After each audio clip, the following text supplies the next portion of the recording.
Gary Culture. I also want to acknowledge Mayor Richard Thomas of Mount Vernon is here, ladies and gentlemen, please. All right, all right. This is unity. All I right. also want to apologize for not acknowledging Mayor Mary Forster is also here supporting us this evening, ladies and gentlemen. She always has and always will. And Mr. Wilfredo Morel is here supporting. He always has and always will. We're going to turn it around a little bit now and hear from those who matter most this evening. So I want to make sure that you guys make them feel very comfortable and hear them out as they get on this stage and speak this evening. The first young person speaking this evening came from Sleepy Hollow this evening to speak to us. Let the train go by.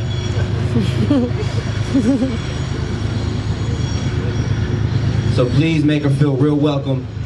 Give her a warm round of applause for Miss Kira Gleit, ladies and gentlemen. Right. Clap your hands for Miss Kira Gleit. Kira.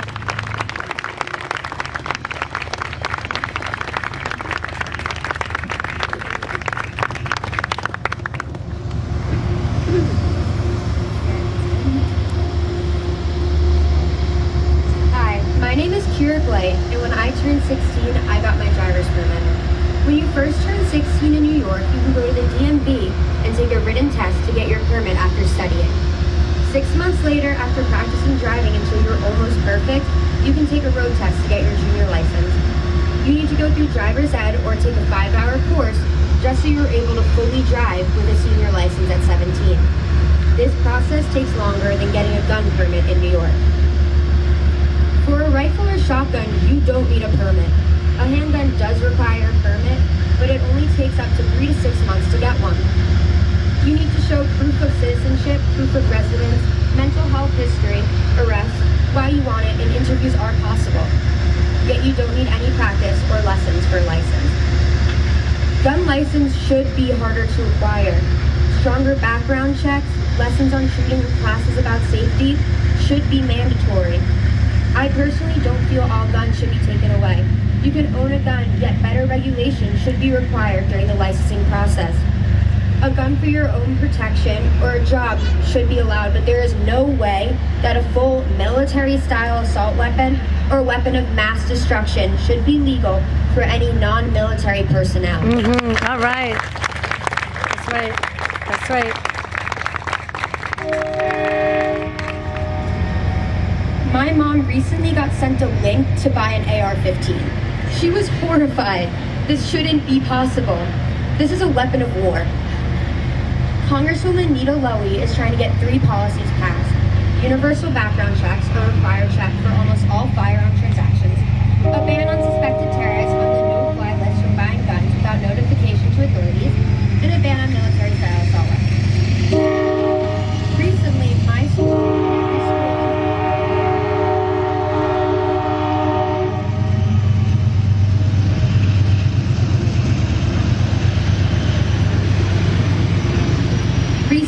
my school and every school around my district went under a lock-in where no one could leave and no one could enter unless they were a student or teacher. A student walked into my school with their hood on and was quickly asked to take it off, just because people weren't able to see their face. The ability to not see the student's face shouldn't be an issue. Schools had lock-ins, lockdowns, and police escorts at dismissal. In a perfect world where there isn't easy access to guns, people wouldn't feel as afraid as we do now. School is supposed to be a place of safety and learning. My friends and I go to see each other and get the educations that will help us be productive citizens. I shouldn't be afraid while saying goodbye to my parents in the morning that it'll be the last time I talk to them. Or when I smile at my friend in the hallway, it'll be the last time we see each other. My friends and I discussed that we didn't want to use the bathroom in fear of being locked in and alone. I shouldn't be scared to come up here and talk about what I believe in, and I shouldn't have had the conversation with my mom if it's safe for me to do so. Gun violence prevention is something we all need to talk about and we need to keep talking about. There have been 63 people injured or killed in 6 school shootings in the first 25 days of 2018. I am 16 years old, and I shouldn't have to be scared that I might not make it out of my teens. I am 16 years old, and I shouldn't have to be thinking about gun licensing. And I am 16 years old, and gun violence should not be a part of my world. My generation has to think about these issues every day for our own safety, and has made a lasting impact on our lives. We are teenagers in the United States, and we have grown up under the shadow of school shootings.